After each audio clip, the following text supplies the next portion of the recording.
I love waterfalls. In fact, I love them so much that there are lots of times when we've been on holiday that I've insisted that the family makes an excursion just so that I can stand and look at a waterfall. It's something to do with the absolute torrents of water that come down in such power. And do you know, as a young Christian, I used to just delight in the fact that, in a sense, you know, when we talk about God washing away our sins, I used to imagine just standing there in the waterfall and just the torrents of God's love and God's grace just cleansing everything away. Well, much as I love waterfalls, I know that maybe when we get to that eternal city and we're there in the presence of God, it's not so much waterfalls that we're going to see.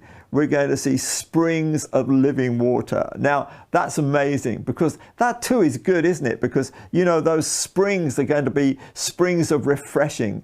I think the torrents of washing will be way behind us. We've been cleansed from our sins. We're in the presence of God.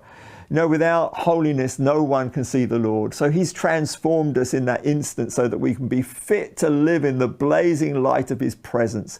And when we get there, according to Revelation 7, this is what's going to happen. Verse 17, the Lamb at the center of the throne will be their shepherd.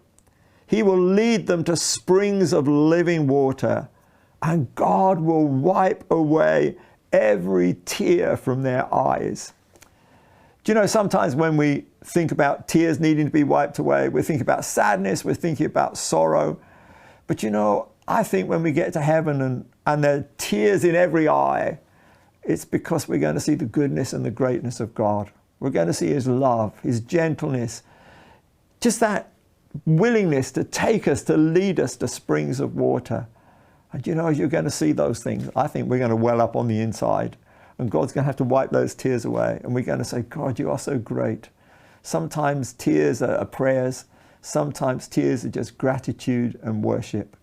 But I know that when we're in his presence, we're going to so appreciate all that he's done for us. The torrents that washed us, those waterfalls, but the springs that refresh us.